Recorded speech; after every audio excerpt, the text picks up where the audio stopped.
Ladies and gentlemen, j'espère que vous êtes en forme et que vous passez un excellent week-end. On se retrouve aujourd'hui pour faire le point car depuis quelques semaines, certaines large caps affichent de nouveaux ATH et les autres sont sur le point d'y arriver.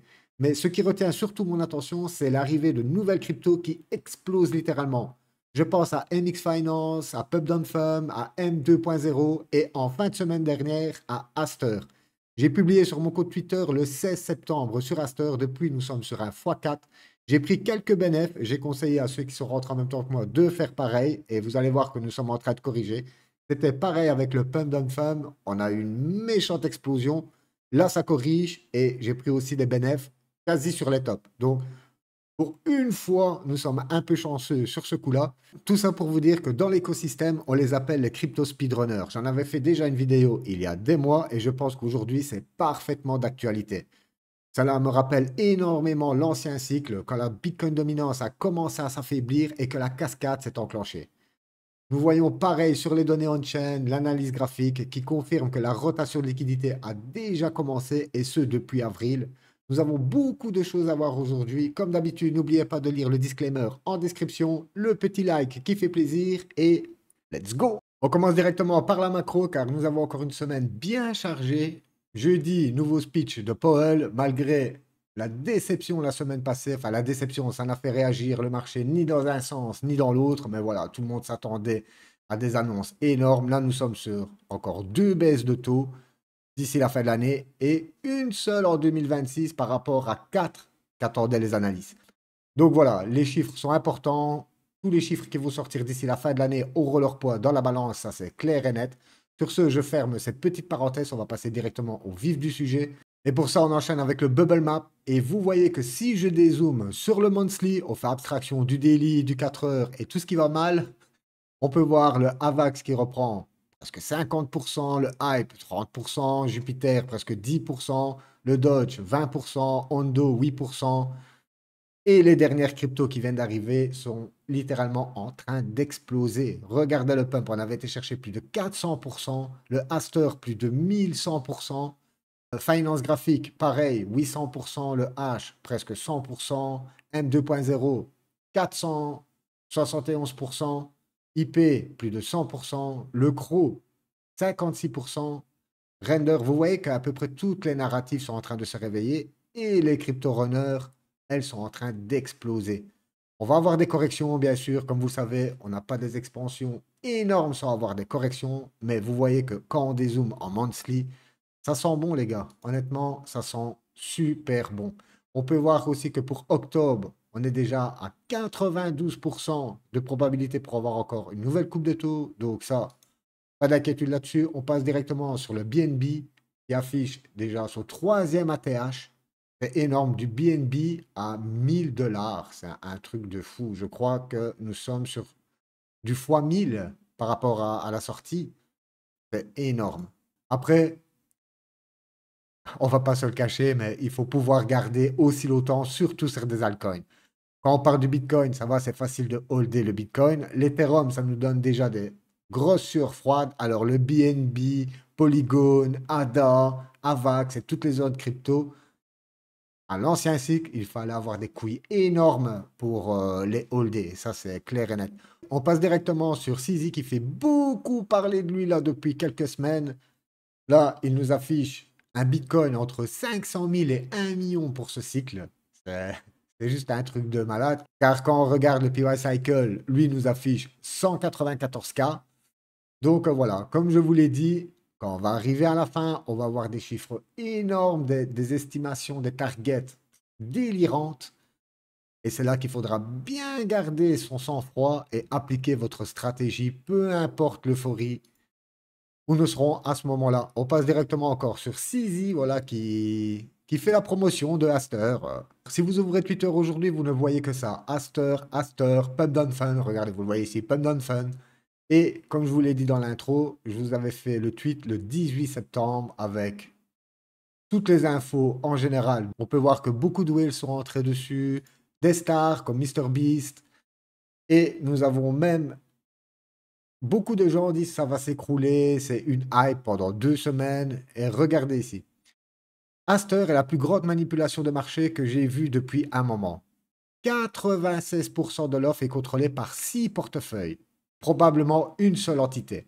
Aucun produit fonctionnel avec seulement 500 000 de volume quotidien sur la paire spot BTC à 50% de nuance. C'est un peu mal traduit, mais bon. Pourtant, sa valeur est estimée à 10 milliards de dollars. Tout le monde sait que c'est complètement nul. Même le pire, c'est qu'on ne peut pas le vendre à découvert. Ça a changé. Maintenant, il est en futur sur Binance. Et c'est exactement ce qui rend Aster optimiste. Il décide de la direction que prend le prix parce qu'il contrôle l'ensemble de l'offre.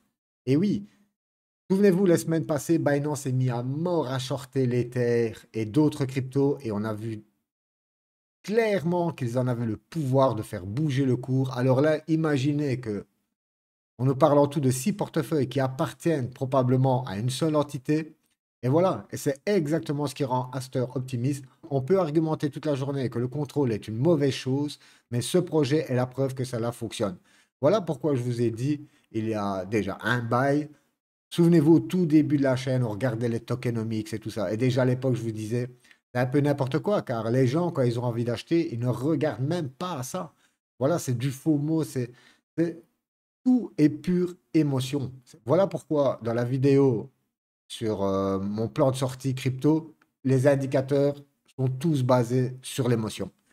Car c'est ce qui drive le marché, en fait. Ce ne sont pas. Bien sûr, si demain nous avons un nouveau Covid ou une troisième guerre, c'est clair que la fête sera terminée. Mais regardez depuis 2022 qu'on spécule sur les baisses des taux, sur l'inflation et tout ça, tout ça. Malgré toutes les mauvaises nouvelles, les speeches de Powell, le marché ne fait que monter en fait. On reprend ici. L'offre fortement contrôlée, baissière. Une offre fortement contrôlée par des personnes de confiance, c'est haussier. Donc vous voyez quand généralement on dit si une seule personne détient la majorité des tokens, ça pue la merde. Ça dépend. Si la personne là maintenant, elle hold, et en plus c'est CZ derrière, hein. Donc faut pas oublier que ce n'est pas n'importe qui. Des gens comme ça, vous êtes garanti qu'ils hold, comme Michael Saylor avec ses bitcoins et comme d'autres personnalités l'ont fait sur leur token, ça change tout. Vous savez que justement, il n'y aura pas de panic sell sur le token. On peut argumenter sans fin que les projets comme celui-ci sont des arnaques, que le marché ne devrait pas fonctionner de cette façon, et que les déchets qui ne valent pas 200 millions de dollars ne devraient pas être évalués à 10 milliards de dollars. Et vous aurez raison, mais vous ne seriez pas rentable. Ou vous pouvez simplement accepter la règle du jeu, la plupart des altcoins sont des jetons inutiles, sans valeur réelle et sans véritable solution au problème. Une fois que vous aurez compris cela, vous pourrez commencer à gagner de l'argent. Sachant que sur ce marché, ce n'est souvent pas l'utilité réelle qui détermine le prix, mais plutôt les personnes et l'argent qui se trouvent derrière. Tout est dit. Tout est une question d'émotion. Voilà pourquoi on a appelé ça le FOMO. Et voilà, on peut voir maintenant, on a atteint quand même des tops. Nous sommes à 2 dollars sur le Aster. Comme je vous l'ai dit, il a fait plus de 11 000%. Voilà, on commence à avoir des whales qui retirent ici pour 80 millions et l'envoient sur 10 autres wallets différents. Certaines personnes commencent à le shorter aussi. Voilà pourquoi j'ai pris quelques bénéfices dessus. Après, j'ai pas fait tout à fait un x 4. Mais voyant, si vous me suivez sur Twitter, vous voyez que pas mal de personnes sont en train de shorter avec des sommes énormes. Certains se sont déjà fait liquider. Mais je pense que, quand Binance ou CZ va arriver au bout de ses cartouches, là, ils font monter le prix, ils font monter le prix pour créer l'euphorie, qu'il y a beaucoup de gens qui rentrent dessus et qui hold. Ah ben, généralement, ça va se finir mal. Quand eux vont se mettre à vendre, ça va faire, voilà. Comme je vous l'ai dit, on a une montée exponentielle. La correction sera tout aussi violente. Et ça, peu importe les cryptos. Maintenant, je ne dis pas que le token est fini, mais je pense qu'à partir de maintenant, il se peut qu'on ait une belle petite correction, admettons 20-30%, et puis ça repart. Mais c'est certain qu'au bout d'un 11 000%, il y a des gens qui étaient déjà dessus bien avant. Aujourd'hui, tout à fait normal, après un fois 10 fois 11 que vous prenez des bénéfices. Si vous ne le faites pas, ben, la suite pourrait être très compliquée. On passe directement à FTX, voilà, qui distribue presque 2 billions de dollars à ses créditeurs le 30 septembre. Est-ce que ces 2 billions de dollars vont revenir sur le marché ou les gens se sont pris tellement une méchante rincée quand ça est arrivé qu'ils vont préférer laisser ça sur leur compte bancaire ou acheter tout simplement des indices ou de l'or, ça, seul l'avenir nous le dira. On passe directement à Pub Fun. Voilà, Ça aussi, il faut bien prendre en compte que quand des projets comme ça sortent, vous avez généralement des récompenses derrière, des airdrops. Donc l'activité sur ces projets-là, des fois, c'est gonflé, mais artificiellement. Vous savez qu'aujourd'hui, même si on n'en parle plus, vous avez toujours des chasseurs de airdrop. La narrative, c'est un petit peu éteinte, car à la fin, tout le monde était sur les airdrops, les récompenses étaient juste décevantes pour le travail que vous avez fourni. Mais voilà, certains sont encore derrière en train de creuser tout ça, enfin certains pas mal. Donc voilà, vous avez beaucoup d'activités, que ce soit sur Pub Fun, que ce soit sur Aster ou que ce soit sur Hyperliquid.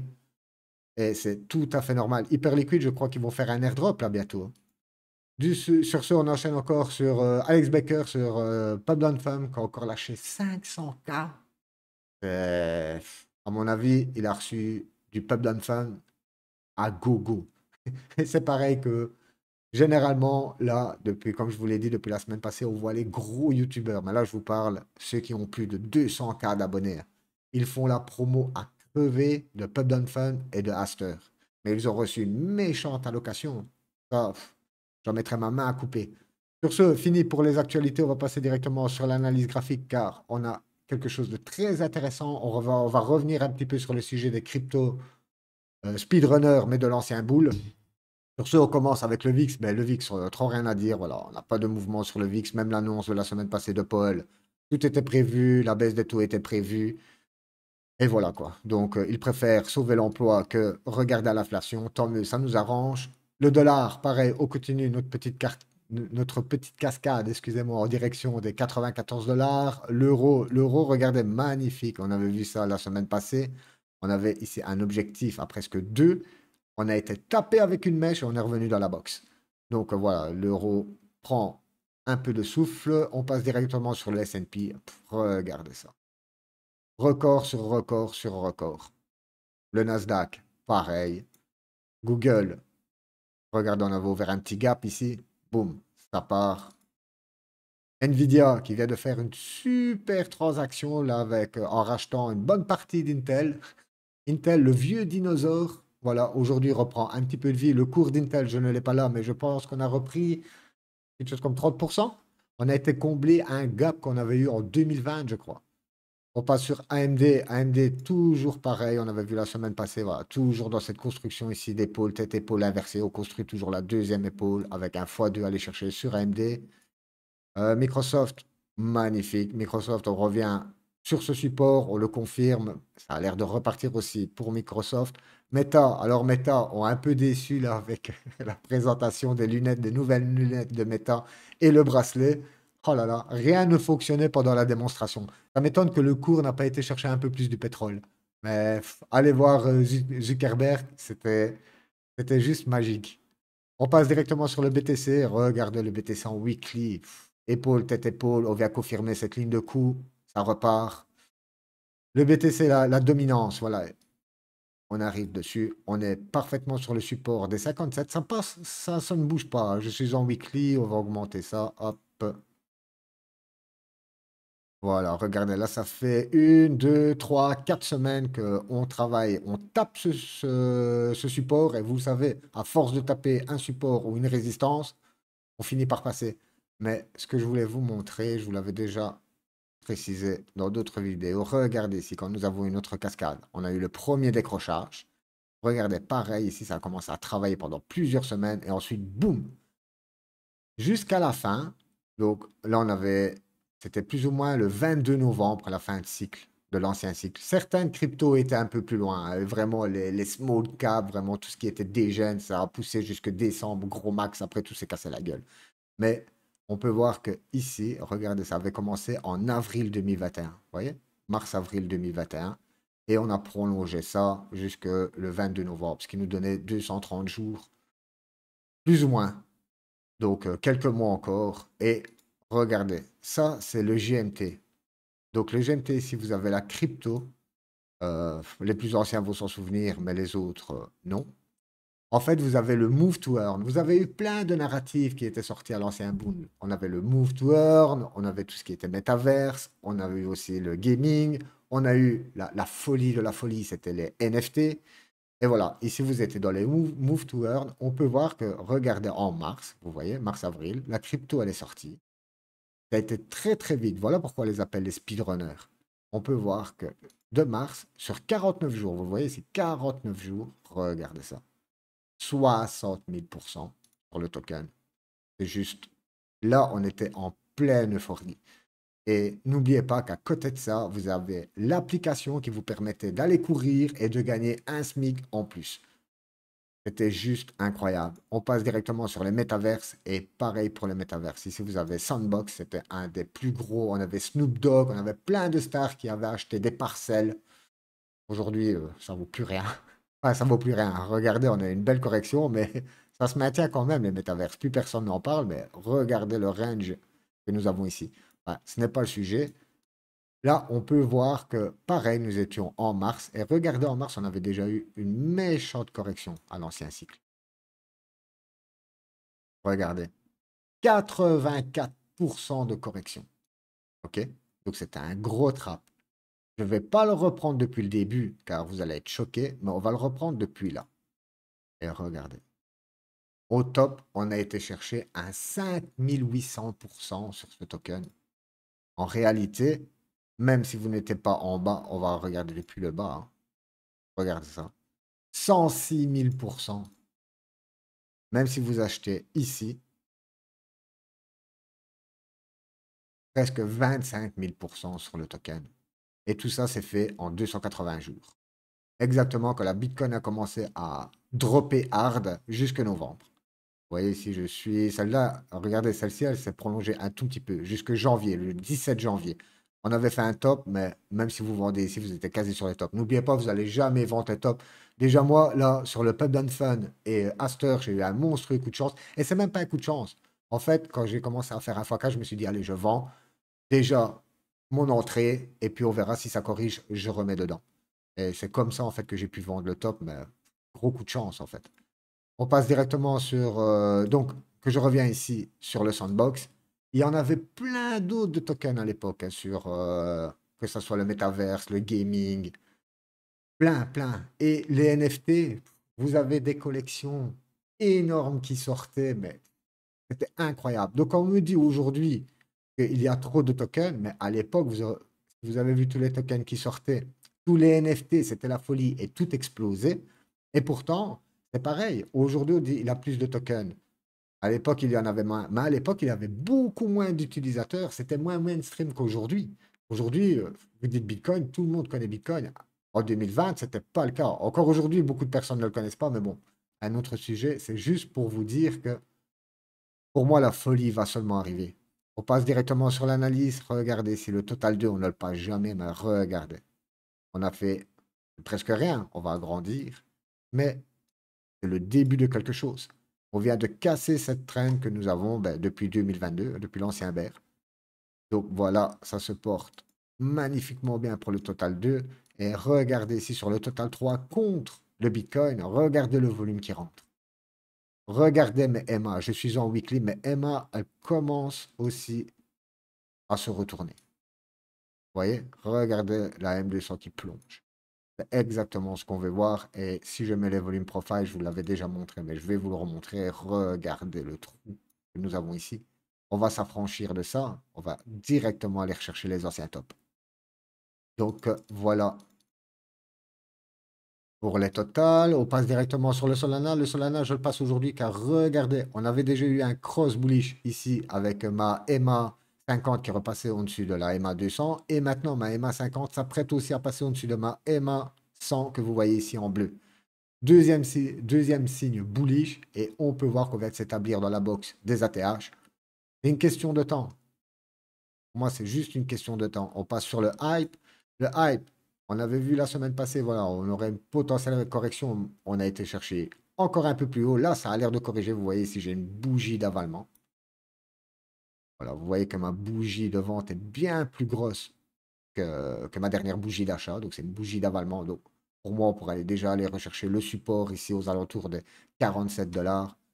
Ça vous fait encore un discount de pratiquement 20%. On passe sur Aero. Aero, c'est pareil, on vient tout pile de taper la box. Voilà, on se fait rejeter. On a notre petit support ici aux alentours des 0,9. Pareil, si on revient sur le support, regardez le petit mouvement ici. Pour vous dire que c'est vraiment déjà des petites cryptos, ça. Vous êtes à 40% de discount si on revient sur ce support. Moi, je pense que toutes les corrections sont bonnes à prendre aujourd'hui à partir de 20-30%. On n'aura plus de correction à 70-80% sur les cryptos là qui sortent. Pour moi, c'est juste impensable.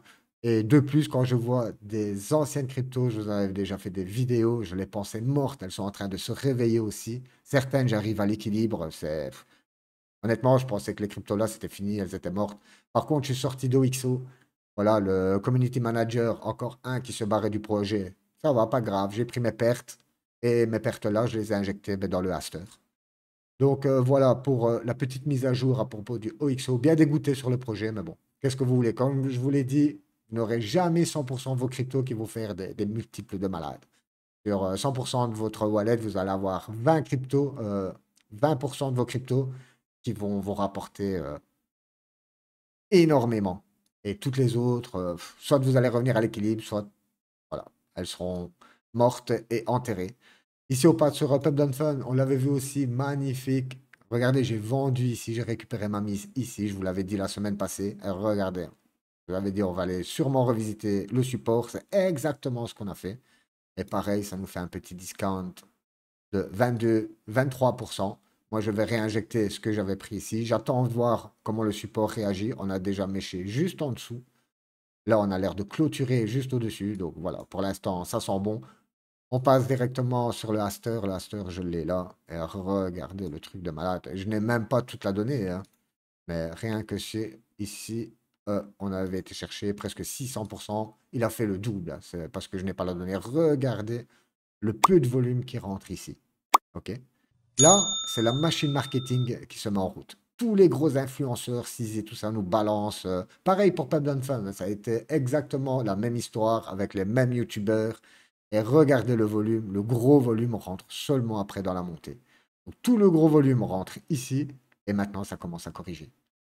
On va regarder, malheureusement, mon Fibo ne servira trop à rien car je n'ai pas toute la donnée. Mais si on se base sur la dernière montée, on peut voir qu'on peut aller chercher une correction au 1.3.